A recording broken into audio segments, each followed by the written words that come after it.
loved working at the hospital. I want to be that person to help those kids. I knew that's where I was meant to be. Until these things started happening to me. I jumped out of my skin. I was terrified. It was not of this world. Nothing will change my mind. It's definitely real.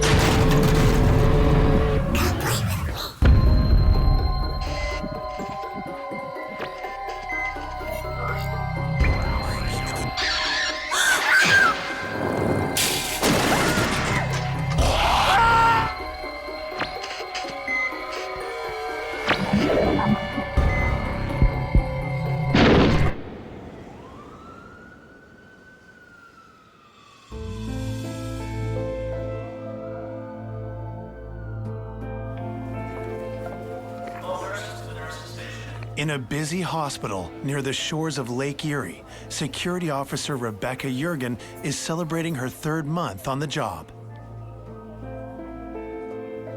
I loved working at the hospital. I always have been a people person and like to help people out, so I was really excited about working there. I was friendly with a couple of the cleaning ladies. Oh! I refer to them as Laverne and Shirley. They were very sweet ladies.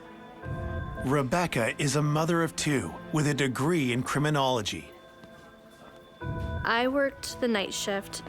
This way, when my children were awake, I was home with them. Then after they went to bed is when I went to work.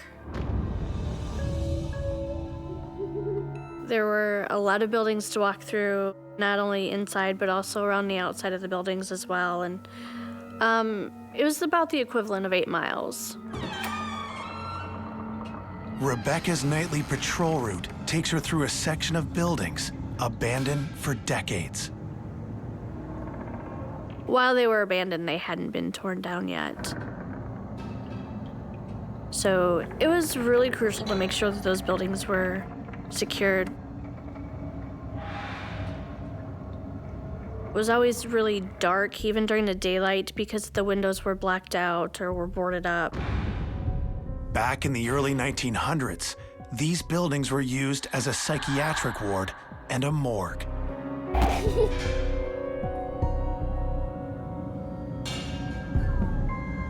It was just an uncomfortable place to walk through.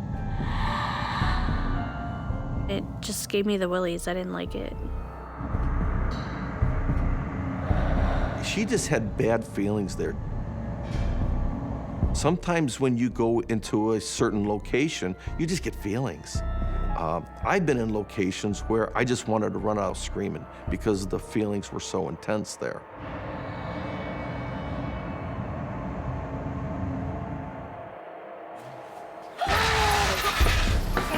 There were coke addicts in the area that would use that to meet up with their connections, or someone trying to break in to steal the copper piping for money. So part of my job was shuffling someone out that didn't belong there. But intruders are not the only thing that worry Rebecca. I would hear doors close,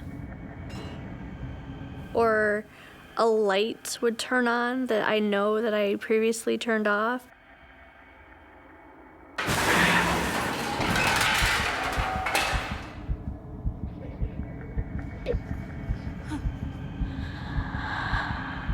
I believe that there's an explanation for everything. At least I used to. As the days and nights pass, Rebecca finds herself less and less able to explain the small things away. I was a little more hesitant to go in certain areas of the hospital. I had to really tell myself, you need to go here. This is your job. This is what you're paid to do. One night, Rebecca's doubts boil over into fear. I was walking past a door, and that's when I heard some rustling.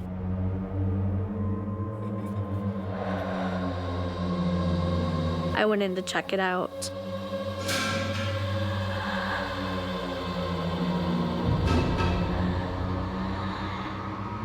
This room was just a very cold, chilly, I'm not sure how to explain how unnerving it was for me to be in there.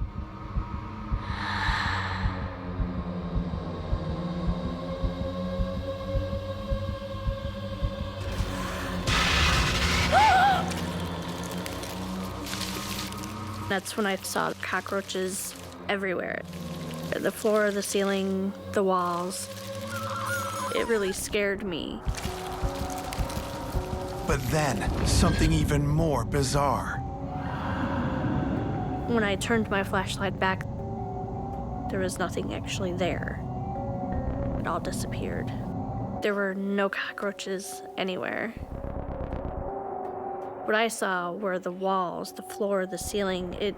They were crawling with them, and they can't all just scatter that quickly.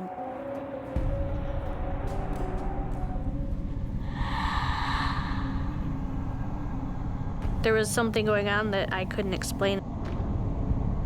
I wanted to run, but I heard this voice. Come find me. Come play with me. It was a child's voice. Find me. It sounded like it was running away. Come find me. It sounded like it wanted me to come play with her. Come find me. Find me. Find me.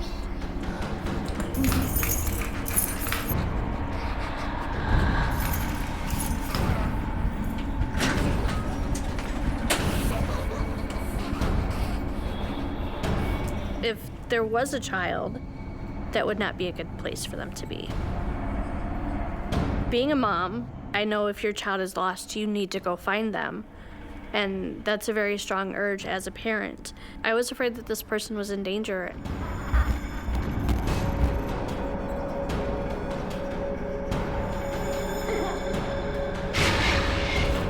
But Rebecca soon comes to the terrifying conclusion that she is all alone.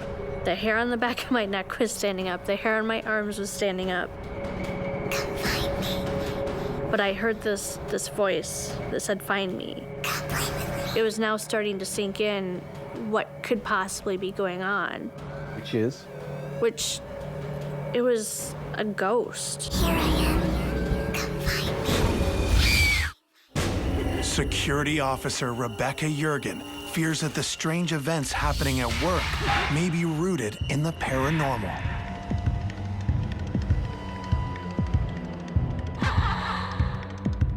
If there is an entity there, they need energy to do whatever they're gonna do. Maybe they need energy to speak, maybe they need energy to move something. So they will drain our electrical energy from our equipment to try to make themselves known. I felt fear. Find me. Come find me. As a security guard, it is my job to go explore and find out what's really going on. At that moment, I couldn't go any further. I was too scared. I ran out of that area. And I cried, because that's how scared I was. It made me cry. Terrified, she calls her boyfriend. I was crying and I was just telling him what happened. I really just wanted to go home. I didn't want to be alone in that building anymore. What was his reaction? Did he seem to believe what you were saying to him? He did believe me. He actually did show up probably about half an hour after the phone call. And he walked through the rest of the buildings with me the rest of the night and helped calm me down. Over the next few weeks, Rebecca tries to come to terms with what she saw and heard. I was really questioning my rationality in all of this because I didn't believe in things like that until these things started happening to me. That rationality was about to be tested again. Yeah, this is base. We have an alarm going off. I got a call from the hospital operator stating that there was someone stuck in elevator D. D as in David? Correct. Elevator D was in the closed off section of the hospital, and this was after hours. Even though the buildings were abandoned, the elevators were still functioning because security had to use the elevator to get up to the top floor. That was the only way to get up there. Unless you have a special key carried by the security guards, there is no way to activate the elevators. Anyone that would have broken into the building would not be able to use the elevators because the elevator doors were locked open when not in use. The only way anybody could use that elevator is if they would have stolen my keys. I was thinking that maybe someone was stuck in a different elevator and not the D elevator. Maybe the operator had just gotten it wrong. Sure enough, her hunch seems dead on. The door is wide open, the way I left it after I used it from previously doing rounds, and there is absolutely no one in it. It's empty.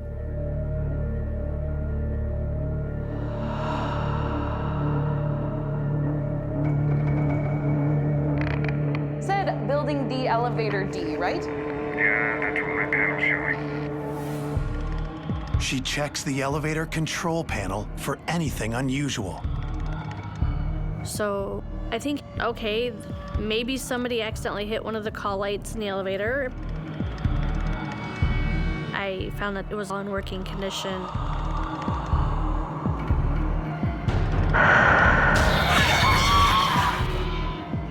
Rebecca senses a presence, but knows it's not something she can report. You there, Rebecca? Yeah, I have nothing. I'm coming back. Copy that.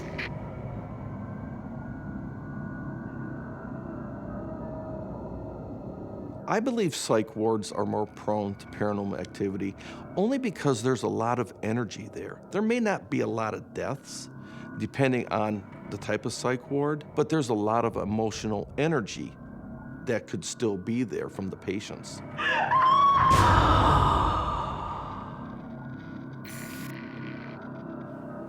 I just go about the rest of my shift and just blow it off.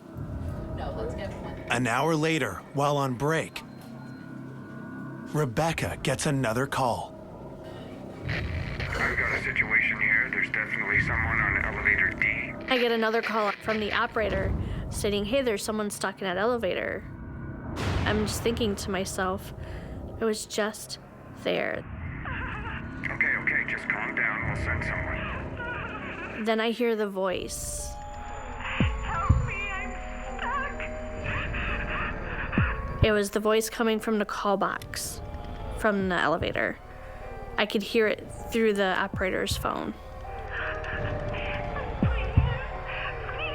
I can hear this woman crying for help, asking, please come help me. I'm stuck, help me.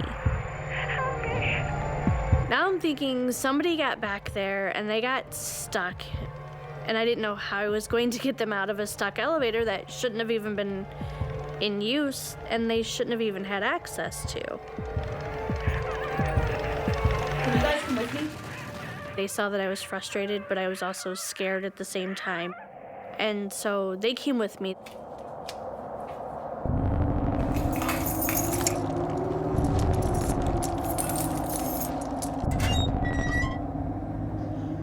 Hey, Rebecca. She's still there? No, I'm not hearing her right now. Are you close? We're almost at the elevators. I didn't realize what I was actually encountering until I encountered it. Hello? Less than 100 feet from the elevator, they are hit with a horrible smell. The stink of rotting flesh. Awful.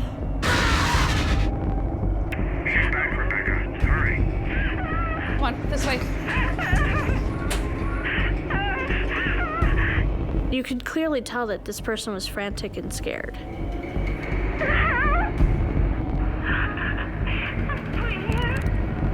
Come on, come on, come on. Hello?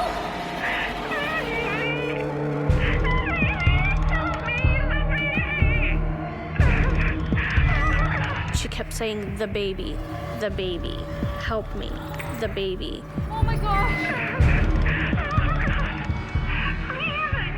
To me, it sounded like she was pregnant and maybe in labor, or maybe she just had a baby. Hello?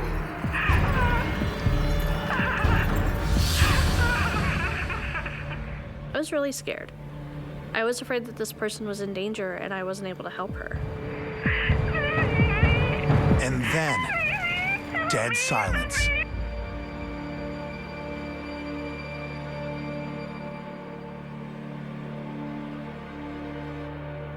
They just kept looking at me and looking at the elevator just like I was, and we were all confused. The elevator starts to move. Without a doubt, there was something in that elevator. Then, it stops.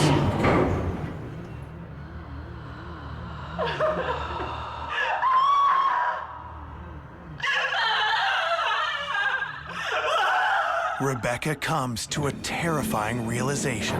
The voice I heard was not of the living. Security officer Rebecca Jurgen experiences strange and disturbing phenomenon at work.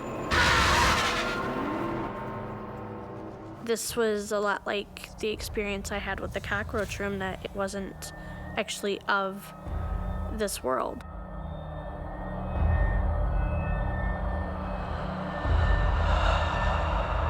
It felt like someone was there, but there was no one there. You ever get that feeling that when you're sitting somewhere and it feels like someone is staring at you, and you turn your head and look and they're actually staring at you? But you didn't know that because you didn't see it, you felt it. And that's what it felt like.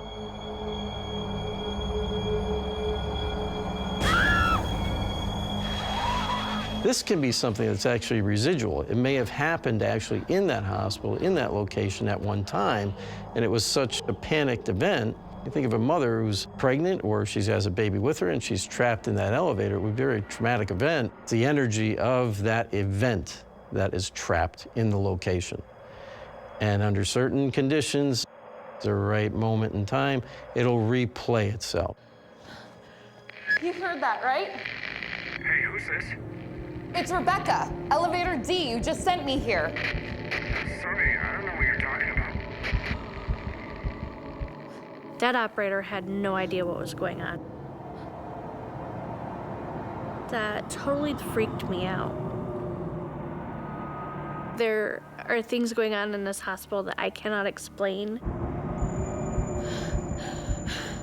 And the fight or flight was taking in, and I couldn't get out of there quick enough. On the advice of a supervisor, the police are brought in to investigate, with negative results. The one officer, when we walked through the building, his demeanor and his posture and the way he acted was, this was a prank and it was a big waste of their time. Soon after, Rebecca is transferred to a different hospital. It was good to go. I was glad to say goodbye to the hospital. But still seeking validation for what she saw, she contacts a paranormal investigator.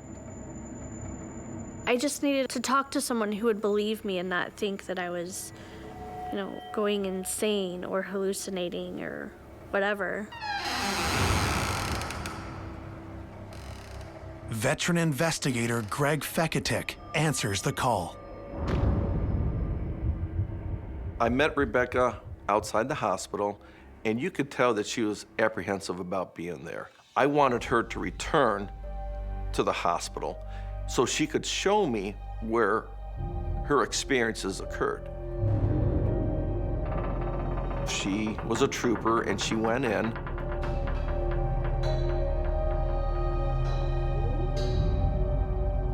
I hesitated at first. I really didn't want to go back in there again.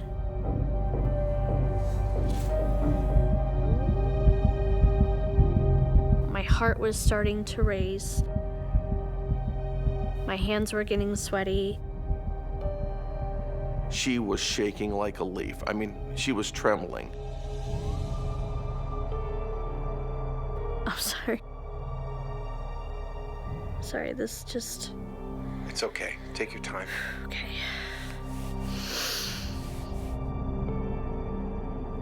I stopped. I said, that right there is the cockroach room. They focus on the area where Rebecca heard the child's voice in the hope of capturing its image on tape. They bait the child with a toy. It is a piece of paranormal equipment that we use, and it has a REM pod in it that if anything gets close to it or tries to pick it up, there'll be an alarm that'll sound.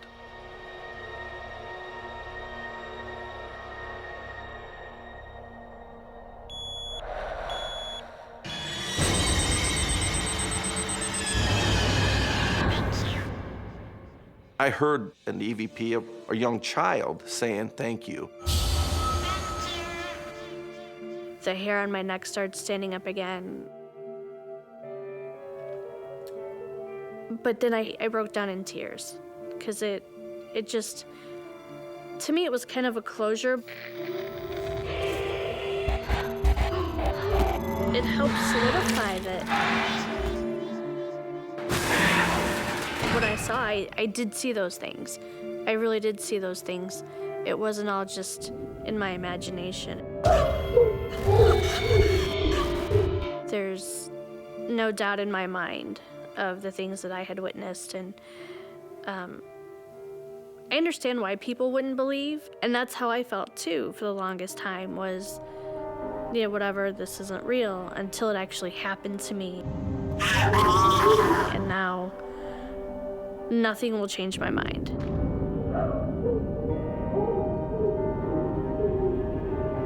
Come back. Don't go. Please.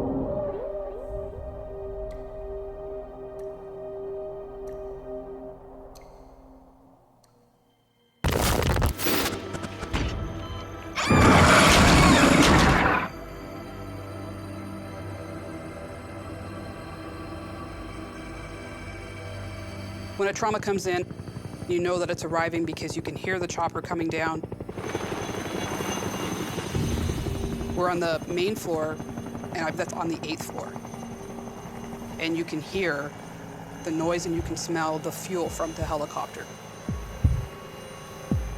You have to do your job at that spot, and you have to do it perfectly.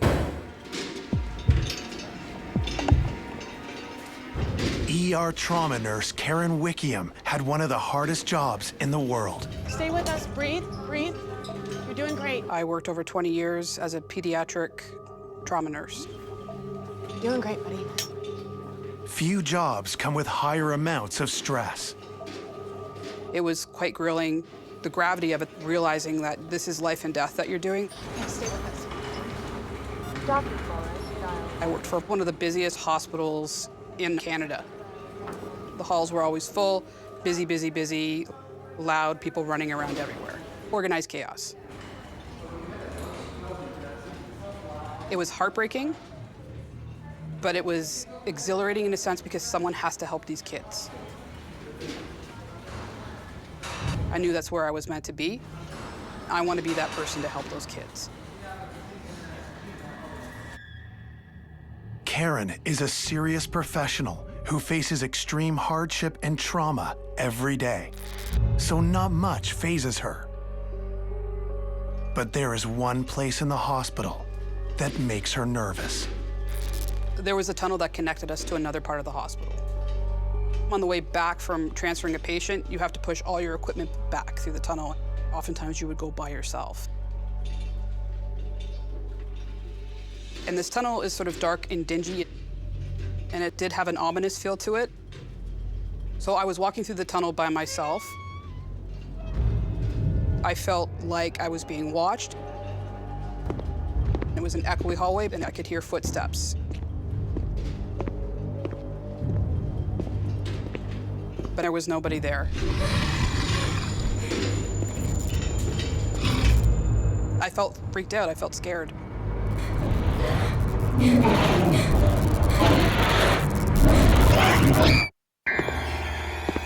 Trauma nurse Karen Wickiam experiences strange and disturbing phenomenon at work.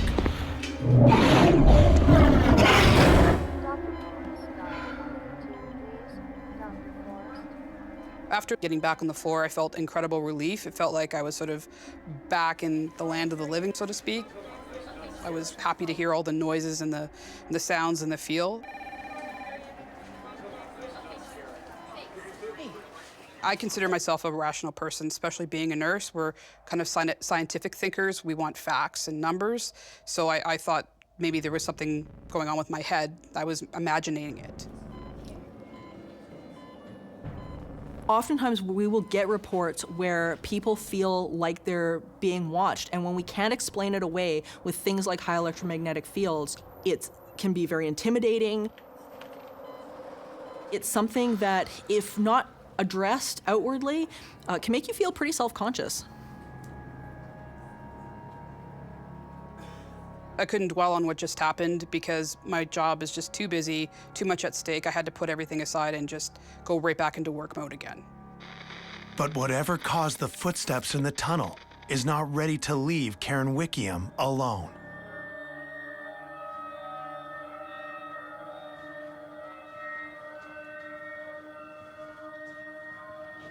There is an area in the emerge called observation. It's the furthest part of the emerge.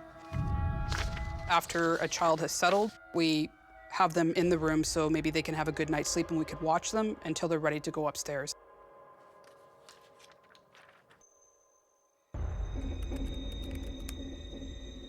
I didn't necessarily like working back in observation by myself at night.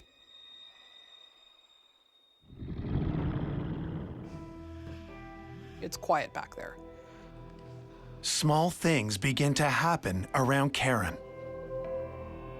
So we started noticing that things would go missing, blood pressure cuff, rolls of tape, a stethoscope, some of your pens. We were always blaming everybody from stealing them from the observation area, and we would go try to hunt down another member and say, did you take our blood pressure cuff? Did you take this and that? And people would be saying, I haven't even been back there today. When other nurses started talking about noticing that happening as well, we knew that there was something up, something strange going on. Other types of strange events in the observation room keep Karen on edge.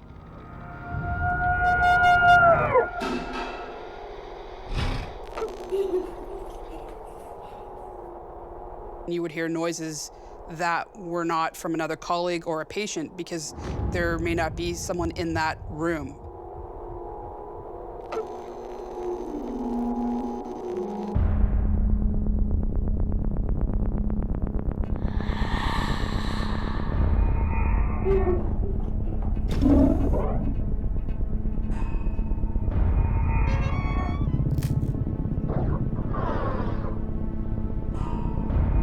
I would hear the clanging noises of the bed rails, and a curtain would move. But there wasn't any air conditioning or heat register that was causing it.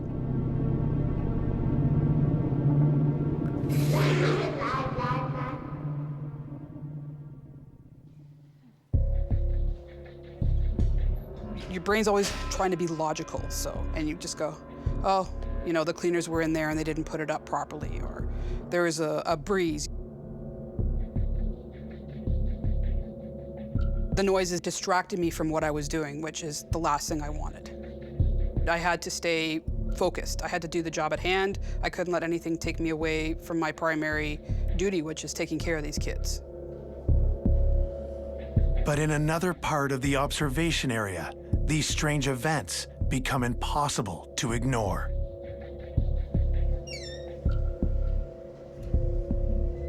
This is a room back in observation that we would generally try to keep empty because, unfortunately, children do pass in the hospital, in the emerge. We want parents to be able to spend some time with these children. Staff would take naps in there, even though some of us didn't like it. It's time to get up. We would still go in there and hope that we could have a quick sleep. Have a good night. I had worked 5 12-hour night shifts in a row, so I was absolutely exhausted.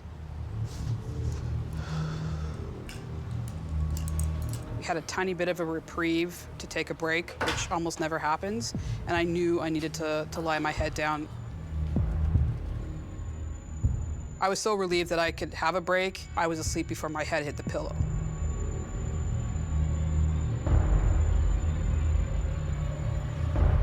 Karen's sleep is disturbed by a sudden fluctuation in energy and a drastic change in temperature.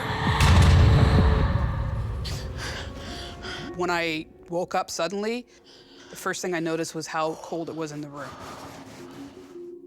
I was thinking, this doesn't feel right.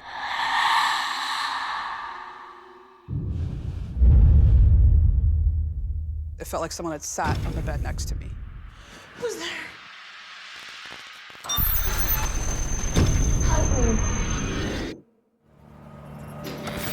Trauma nurse Karen Wickiam experiences escalating and terrifying paranormal activity at work. I jumped out of my skin. I was terrified. I had never experienced anything like it in my life. It was real as real could be. Help me. She was maybe about 5. She had long hair. And she had almost like an older-timey nightgown on, but it had the little frillies and then right down to the ankle kind of thing.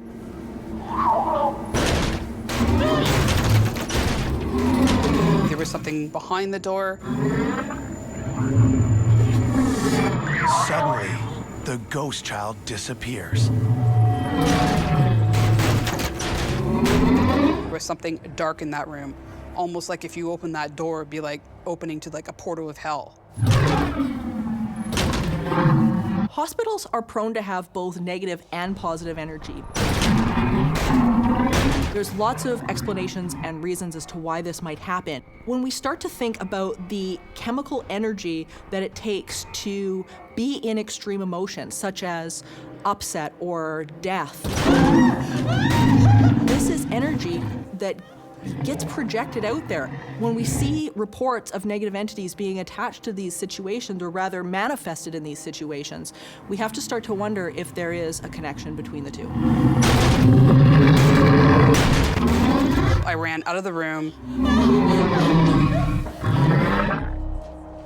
ran back to the nurse's station and told them what happened. Hey, you know that room that we take our breaks in? Have you ever had anything weird happen there? Some of them laughed at me, but then some of them started to tell their own experiences and stories that they felt in that room themselves.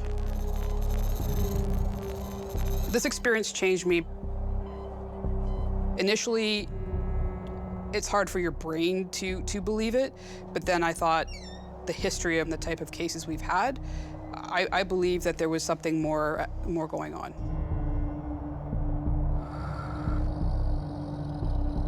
And in this case, this back room was often used for families that had just lost a child, that were grieving, that were having to make some extremely difficult decisions in regards to their welfare. So I can only imagine the type of intense emotion that was released in a space like that.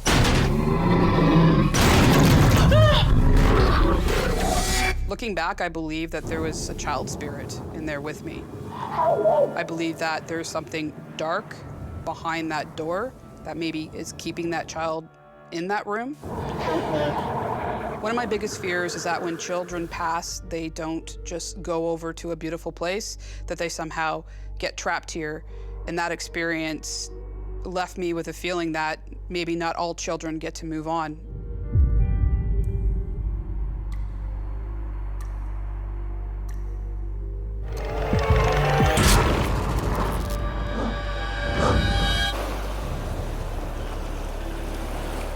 Nurse Joseph McKinley moves to Canada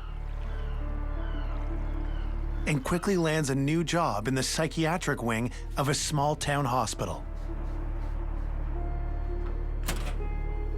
In my capacity as the person in charge of the behavior unit, I had the responsibility of making rounds to the 4 units on the ground.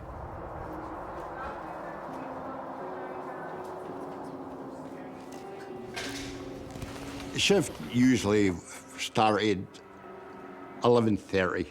All right, man, I'll get to it, okay? I'm gonna... I usually left the office round about 12. Then I would go to the other units to see how things were there. And I opened the back door, and there I seen this figure passing by.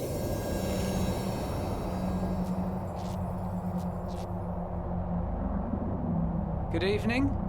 I couldn't tell if it was a student nurse, a registered nurse, a charged nurse. Well, she wouldn't have been a student nurse because the training school had been closed for a year. Joseph does not recognize the figure as any staff member he knows, and her uniform is out of date. She could have been for the 1950s, she could have been from the 1960s.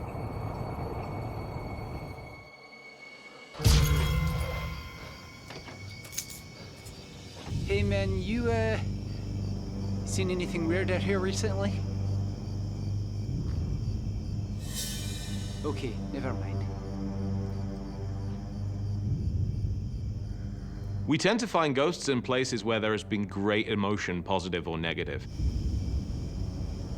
Positive entities, or human spirits, or what we consider human spirits, oftentimes seek the attention of the living because they really enjoy the interaction.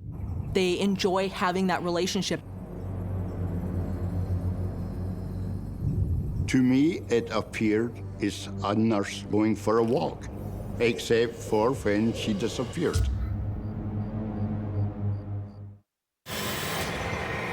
After starting a new job, Nurse Joseph McKinley sees a walking figure that cannot be explained. The nights that I was in charge of the unit, I would probably say I seen her about 50% of the time. Whether this person was real, or did I see him, or didn't I see them, it was my choice.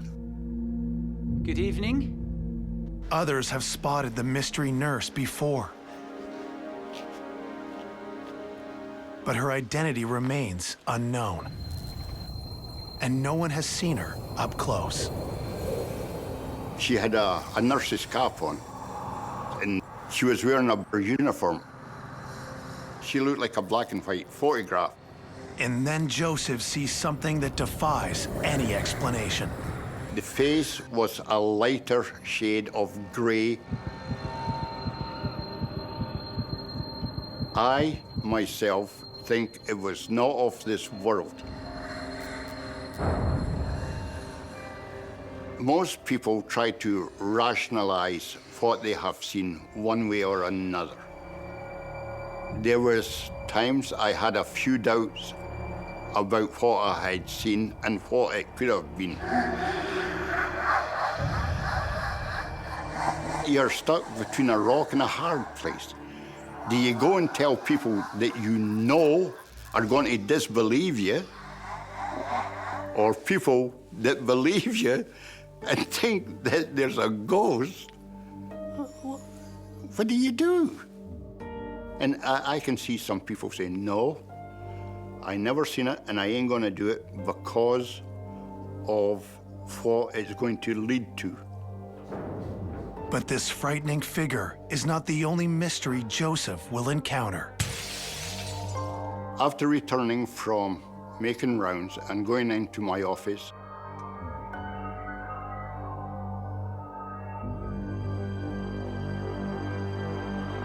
I noted a candle lying on my desk with the wick facing north and the base of the candle south.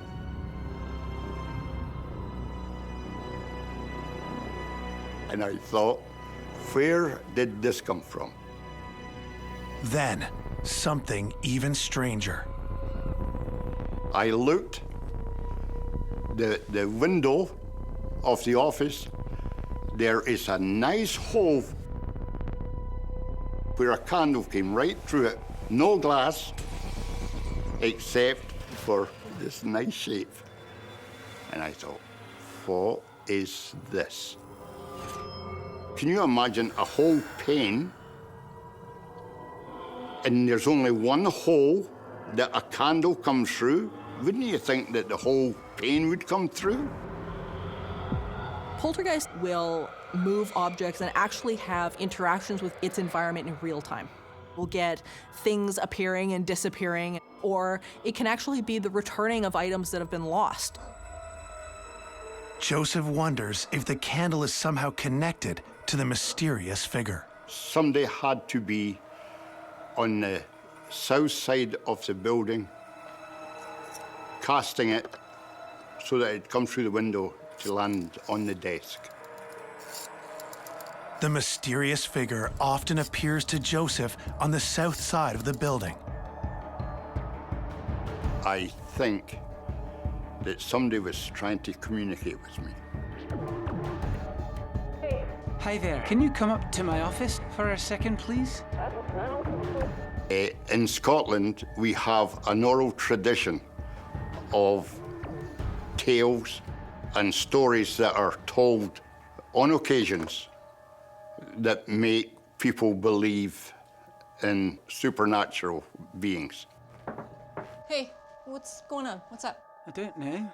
I found this on the desk. Personally, myself, doing the subtraction of all the reasons for this candle to be on the desk, my upbringing led me to believe there's something supernatural in this candle. I thought there is no physical way that this candle should be able to have landed on my desk.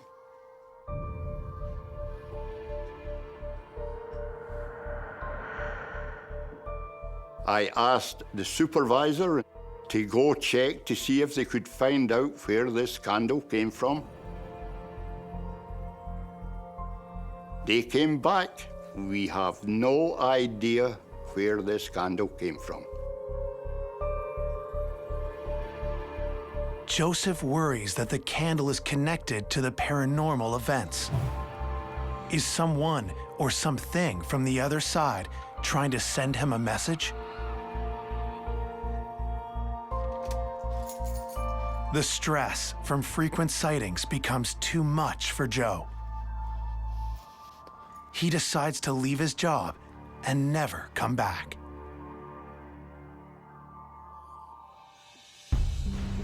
As I got older, I think I would have reacted differently to the situation than I did.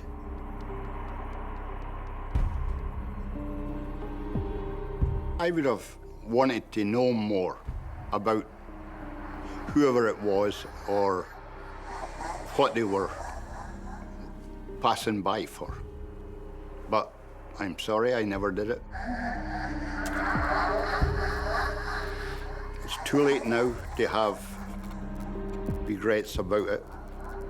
I should have stopped and tried to get her to, or I should have asked her questions about herself and that. Too late now.